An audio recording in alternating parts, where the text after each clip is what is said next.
সুপ্রিয় দর্শক, আসসালামু আলাইকুম। কেমন আছেন আপনারা? নিশ্চয়ই ভালো আছেন। আজকের ভিডিওতে আপনাদের সবাইকে স্বাগত জানাচ্ছি।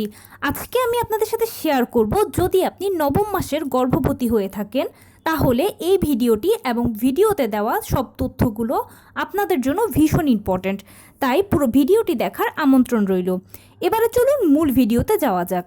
বাই দ্য ওয়ে, মূল ভিডিওতে যাওয়ার আগে একটা কথা বলি, আমি আমার চ্যানেলে pregnancy related, specially normal delivery related অনেক ইম্পর্ট্যান্ট তথ্য ভিডিও আকারে শেয়ার করে থাকি। এই তথ্যগুলো আমার পার্সোনাল এক্সপেরিয়েন্স ও আমার ডক্টরের সাজেশন থেকে নেওয়া।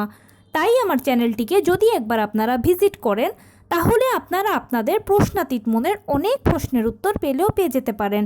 আমন্ত্রণ জানাবো আমার চ্যানেলটিকে একবার ভিজিট করে দেখার। এবারে চলুন মূল আলোচনায় যাওয়া যাক। আমি শুরুতেই বলেছি আজকে আলোচনা করব নবম মাসের গর্ভবতী হয়ে থাকলে অথবা নবম মাসে এই তথ্যগুলো আপনার জেনে রাখাটা খুব জরুরি। এবারে বলছি সেগুলো কি কি। দেখুন, গর্ভাবস্থার দীর্ঘ 9টি মাস পেরিয়ে আপনি যখন নবম মাসে পড়বেন, এই সময়টা আপনার জন্য ভীষণ আনন্দের এবং অনেকটা কষ্টেরও। আনন্দের এই জন্য, এই সময়টা হচ্ছে আপনার আর আপনার বাচ্চার মাঝে শুধু ডেলিভারির ব্যবধান।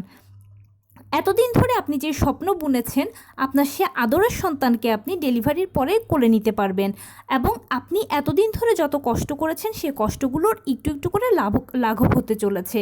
এজন্য এই নবম মাসটা আনন্দের, কিন্তু সেই সাথে কিছুটা কষ্টেরও। কেননা নবম মাসে একটা বাচ্চার ওজন পরিপূর্ণভাবে তৈরি হয়ে যায়, মানে সে জন্ম ওজন বা জন্মাবার জন্য তার যে প্রিপারেশান বা যে অবস্থাটা, সেটা পরিপূর্ণভাবে এখানে তৈরি হয়ে যায়। আর এর ফলে মায়ের ওপরে এর ভারটা সব থেকে বেশি পড়ে। মায়ের মেরুদণ্ড, পেট, কোমর এই জায়গাগুলো বাচ্চাকে দেয়, যার ফলে মা এ সময় অনেক বেশি কষ্ট পান। হাঁটতে, চলতে, উঠতে, বসতে সবসময় একটা ব্যথা, একটা ভার অনুভব। পায়ের দিকে একটা ব্যথা করে সবসময়, হাত পা ফুলে যায়, হাতে পায়ে পানি এসে যায়, তলপেটের দিকে প্রচুর ব্যথা করে, কোমরের দিকে ব্যথা করে, মাঝে মাঝে ফলস পেইন আসে। অনেক মা যারা আছেন হাই ব্লাড প্রেশারের সমস্যা, ডায়াবেটিসের সমস্যা, গল ব্লাডারের সমস্যা বা অন্য সমস্যা থাকে, তারা তো আরও বেশি কষ্ট ভোগ করেন। তো এই নবম মাসে আসলে সব কষ্টগুলো আসলে বেড়ে যায়। বেড়ে যাওয়ার কারণ হচ্ছে বাচ্চার ওজন বাড়ে, বাচ্চা তৈরি হয়ে গেছে ডেলিভারির জন্য, সেজন্য এই কষ্টগুলো আসলে বেড়ে যায়। এই কষ্টগুলোকে কোনোভাবে কিন্তু লাঘব করা যাবে না, কিন্তু এই কষ্টগুলোকে কিছুটা কমানো সম্ভব। সেজন্য আপনি যেটা করতে পারেন সেটা হচ্ছে নিয়মিত হাঁটাচলা করবেন। অবশ্যই নবম মাসে এমনিতেই হাঁটাচলা করাটা উচিত যদি আপনি নর্মাল ডেলিভারি চান। কেননা নবম মাসে মায়েদের এই কষ্টগুলো যখন বেশি বেড়ে যায়, তখন শুয়ে বসে থাকলে একটু আরাম ফিল করেন। আর এই শুয়ে বসে যদি থাকেন, আপনি আরামকে যদি প্রশ্রয় দেন, তাহলে আপনি নর্মাল ডেলিভারি থেকে অনেক ধাপ পিছিয়ে যাবেন। আপনার শরীরটা বসে যাবে এক কথায়। কিন্তু আপনি যদি নিয়মিত হাঁটা চলার উপরে থাকেন, কায়িক শ্রমের উপরে থাকেন, টুকটাক পরিশ্রমের উপরে থাকেন, তাহলে আপনার শরীরটা একটা ব্যায়ামের উপর দিয়ে যাবে। তখন সময় মতো জরায়ু, মুখ খোলা, নর্মাল ডেলিভারি প্রসেস শুরু হওয়া সব কিছু সময় মতো হয়ে যাবে। সেজন্য নবম মাসে নর্মাল ডেলিভারি যদি চান এবং সেই সাথে নিজের এই শারীরিক কষ্টগুলো যদি কমাতে চান, তাহলে প্লিজ নিয়ম করে হাঁটাচলা করবেন। সকালবেলা ঘুম থেকে উঠে ফ্রেশ বাতাসে রোদের মধ্যে চেষ্টা করবেন 30 মিনিট হাঁটাচলা করার। আর সেটা যদি সুযোগ না হয় তাহলে যে কোনো জায়গায় হাঁটাচলা করলে হবে। এরপরে আপনি অবশ্যই 10-15 মিনিট বাটারফ্লাই স্টাইলে বসে থাকবেন। এতে আপনার রেস্ট হবে, প্লাস আপনার প্যালভিসের একটা ব্যায়াম হয়ে যাবে। যদি সম্ভব হয় দুপুরবেলা খাওয়ার পরে একই কাজ করতে পারেন, রাতে ঘুমোতে যাওয়ার আগেও একই কাজ করবেন। এতে আপনার শরীর সবসময় একটা ব্যায়ামের ওপর দিয়ে যাবে, আর কায়িক শ্রম তো করবেনই। সেই সাথে অবশ্যই যেটা করবেন সেটা হচ্ছে পুষ্টিকর খাবার খাবেন। হ্যাঁ, আপনি এতদিন ধরে অনেক প্রিপারেশান নিয়েছেন, ঠিক আছে, কিন্তু এখন আপনাকে আরেকটু ভালোভাবে পুষ্টিকর খাবার খেতে হবে। কেননা নর্মাল ডেলিভারির ক্ষেত্রে একজন মাকে একটা বাচ্চাকে চাপ দিয়ে বের করতে হয়, তখন মায়ের পর্যাপ্ত পরিমাণে শক্তি প্রয়োজন হয়। আপনার হয়তো মনে হচ্ছে এখন যে হ্যাঁ, আমার তো শক্তি আছে বা আমি পারবো, কিন্তু ওই সময়টাতে মা এত চাপ দিতে হয় যে মায়ের মনে হয় যে আমার গায়ে কোনো শক্তিই নেই। এজন্য আপনাকে আসলে এখন থেকে প্রিপারেশান হিসেবে অবশ্যই প্রোটিন সমৃদ্ধ খাবার খেতে হবে। বড় মাছ, ছোট মাছ, সামুদ্রিক মাছ, গরুর মাংস, খাসির মাংস, মুরগির মাংস, সপ্তাহে 2বার যে কোনো পশুর কলিজা, অবশ্যই যে কোনো ধরনের শাক সবজি, লাল জাতীয় ফলমূল, লাল জাতীয় শাকসবজি, পাঁচমিশালি শাকসবজি এবং সেই সাথে মৌসুমি ফলমূলগুলো বেশি বেশি করে খেতে হবে। অবশ্যই নিয়মিত 1 গ্লাস কুসুম গরম দুধ ও 2টো করে ডিম খাওয়ার কথা ভুললে তো কোনো মতেই চলবে না। সেই সাথে ডাক্তারের দেওয়া আয়রন, ভিটামিন, ক্যালসিয়াম ওষুধগুলোও খেতে হবে। অবশ্যই যদি নর্মাল ডেলিভারি চান তাহলে নর্মাল ডেলিভারির জন্য স্পেশালি কলা, খেজুর, বাদাম, ড্রাই ফ্রুটসের মতো ফলগুলো বেশি বেশি করে খাবেন। এমনকি অবশ্যই এই সময় ডাক্তারের কাছে গিয়ে লাস্ট চেক আপ করার কথা কিন্তু ভুলবেন না। শেষবার চেক আপ করার পরে যদি আপনার সব কিছু ঠিকঠাক থাকে, রিপোর্ট যদি ভালো আসে তাহলে তো আলহামদুলিল্লাহ, কিন্তু যদি দেখেন যে রিপোর্টে কোনো কিছুর কমতি আছে তাহলে প্লিজ প্রথমেই যেটা করবেন সেটা হচ্ছে টেনশন করবেন না। কেননা এ সময় টেনশন করাটা খুবই খুবই খুবই খারাপ। নবম মাসে এলে মায়েরা বিভিন্ন বিষয় নিয়ে টেনশন করে, আর এর ফলে খুব বেশি প্রেশার ওঠানামা করে। আর প্রেশার ওঠানামার যেই চাপটা বা যেই প্রভাবটা এটা বাচ্চার উপরে সবথেকে বেশি পড়ে। এরকম অনেক মা এই দুর্ঘটনাটার সম্মুখীন হয়েছেন যে প্রেশারের ওঠানামার কারণে তার বাচ্চা গর্ভের ভেতরেই মারা গেছে। তাই যে ধরনের রিপোর্টই আসুক না কেন একদম টেনশন করবেন না, রিল্যাক্সলি থাকবেন এবং সমস্যার যেহেতু আছে সমাধানও আছে এটা মনে রাখবেন। তখন ডাক্তারকে জিজ্ঞেস করবেন যে কি করতে হবে, কি করণীয় এই মুহূর্তে, ডাক্তার আপনাকে বলে দেবে। সে মতে চললে দেখবেন ডেলিভারি পর্যন্ত আপনি রিকভার করে গেছেন, আপনার সব কিছু ঠিকঠাক আছে, টেনশন করবেন না। আপনি যদি কর্মজীবী হয়ে থাকেন তাহলে নবম মাসে এসে ছুটি নিয়ে নেবেন, কেননা নবম মাসটা হচ্ছে ডেলিভারির সময়। এমন অনেক মা আছেন যারা নবম মাসে পা দেওয়ার সাথে সাথে ডেলিভারি হয়ে গেছে, কারো নবম মাসের মাঝামাঝিতেও হয়, কারো নবম মাসের শেষেও হয়। আর নর্মাল ডেলিভারি হলে ডেট মেনটেনটা খুব কমই হয়। সেজন্য নবম মাসে যদি পড়েন কর্মজীবী মা অবশ্যই ছুটি নিয়ে নেবেন, এবং কর্মজীবী বা গৃহিণী যে কোনো মাই শারীরিক মানসিকভাবে প্রস্তুতি নিয়ে নেবেন।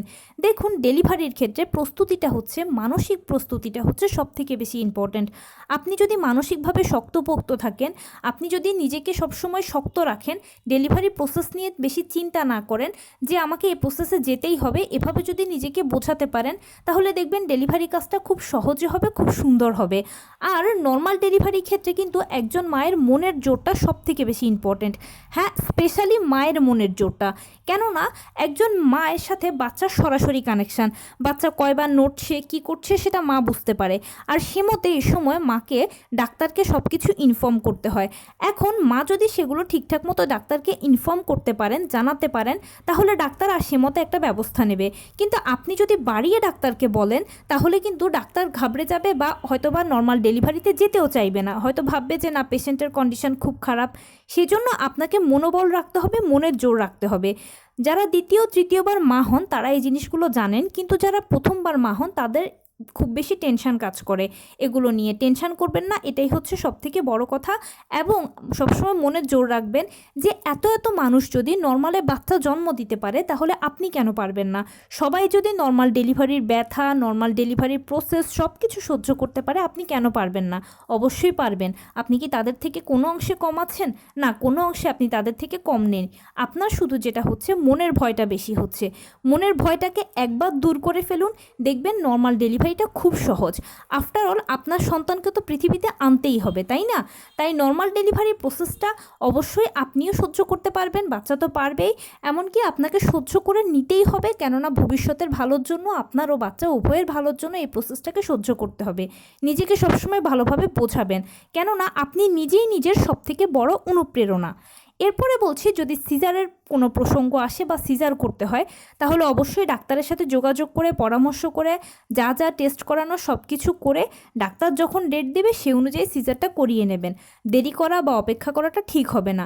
আর এখানে আরেকটা ইম্পর্ট্যান্ট কথা হচ্ছে, ডেলিভারির ক্ষেত্রে ডাক্তারের সিদ্ধান্তই হচ্ছে সর্বশেষ সিদ্ধান্ত। কেননা ডাক্তাররা প্রতিদিন হাজার হাজার পেশেন্ট ডিল করে, বিভিন্ন ধরনের সমস্যা তারা দেখে। আপনার আমার যে সমস্যা এগুলো তারা বহুবার দেখে এসেছে, এভাবে তারা পেশেন্টকে ডিল করে এসেছে।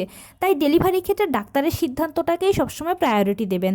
ডাক্তার যেরকমটা বলে সেরকম। হ্যাঁ, আপনার ওপিনিয়ন থাকতেই পারে, কিন্তু ডাক্তারের সিদ্ধান্তটা এখানে গ্রহণ করে নেওয়াটা সবথেকে বেশি গুরুত্বপূর্ণ।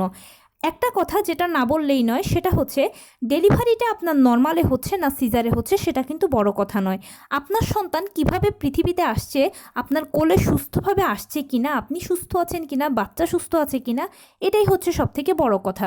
নর্মালে হতেই হবে, নর্মালে চেষ্টা করব, নর্মাল হলে আমার সফলতা, সিজার হলে আমার বিফলতা, এগুলো কোনো কিছুই নয়। নর্মাল ডেলিভারি হোক বা সিজার হোক, এই দুটো হচ্ছে সন্তান জন্মদানের পদ্ধতি মাত্র। কিন্তু সন্তানটা সুস্থভাবে যেন আপনার কোলে আসে, সেই সাথে আপনিও যেন সুস্থ থাকেন, এটাই কিন্তু আমাদের প্রত্যেকের মাথায় রাখা উচিত। মনে রাখবেন, আপনি ও সন্তান একে অন্যের পরিপূরক। আপনার যদি কোনো একটা সমস্যা হয় বা আপনি যদি অসুস্থ থাকেন, তাহলে বাচ্চাটা সঠিকভাবে টেক কেয়ার পাবে না। হ্যাঁ, টেক কেয়ার করার মতো অনেকেরই অনেক থাকে, কিন্তু তবুও মা তো মায়ের যত্নের মতো তো আর কেউ করতে পারে না, তাই না? আর বাচ্চাও যদি অসুস্থ থাকে, তাহলে সবার কিন্তু মন খারাপ, কষ্ট সব কিছুই বহন করতে হয়। আর মাকে কিন্তু বেশিই করতে হয়, কেননা মা এত কষ্ট করে তার সন্তানকে জন্ম দিয়েছে, সেই সন্তান যদি অসুস্থ হয় তাহলে মায়েরই তো সব থেকে বেশি খারাপ লাগবে, তাই না? সেজন্য আপনার সন্তান যেন পৃথিবীতে সুস্থ সুন্দরভাবে আসে, সে যেন ভালো থাকে, আপনি যেন ভালো থাকেন, এটাই মুখ্য বিষয় হওয়া উচিত। নর্মাল ডেলিভারি বা সিজার কোনোটাই কিন্তু কোনো কিছু ম্যাটার করে না। আরেকটা কথা যেটা হচ্ছে, আপনি যে হসপিটালটা চুজ করেছেন, অবশ্যই নবম মাসে পড়লে ডাক্তার, হসপিটাল যেখানে ডেলিভারি করাতে চাচ্ছেন সেগুলো চুজ করে রাখবেন। সেক্ষেত্রে আপনি এমন একটা হসপিটাল চুজ করবেন যেখানে নর্মাল ডেলিভারি ও সিজার দুটোই হয়। কেননা অনেক সময় হয় কি যে অনেক মা, অনেক ক্ষেত্রে, খুব কম ক্ষেত্রে অবশ্যই এগুলো হয়, তবুও কিছু কিছু মায়ের দেখা যায় যে নর্মাল ডেলিভারিটা জাস্ট হতেও কোনো কারণবশত কোনো একটা সমস্যার জন্য হয়ে উঠলো না, ওই সময় মাকে সিজারে পাঠানো হয়। তো সিজার এবং নর্মাল যদি একই হসপিটালে থাকে, তাহলে যেটা হবে যে আপনাকে সরাসরি নর্মাল ডেলিভারি টেবিল থেকে সিজারের টেবিলে পাঠিয়ে দেওয়া হবে, আর টানা হ্যাচড়ার কোনো প্রয়োজন হলো না, কষ্টেরও কোনো প্রয়োজন হলো না। কিন্তু যদি এক হসপিটালে সিজার, এক হসপিটালে নর্মাল ডেলিভারি হয়, তাহলে ওই পেশেন্টকে নিয়ে টানা হেঁচড়া করতে করতে পেশেন্টের অবস্থা খারাপ হয়ে যায়, বাচ্চাটার অবস্থা খারাপ হয়ে যায়। তো আপনার সাথে এই ধরনের অকারেন্স না ঘটুক, সেজন্য অবশ্যই চেষ্টা করবেন এমন একটা হসপিটাল চুজ করতে যেখানে নর্মাল ডেলিভারিও হয়, সিজারও হয়, তাহলে আপনারাই সব থেকে বেশি উপকৃত হবেন।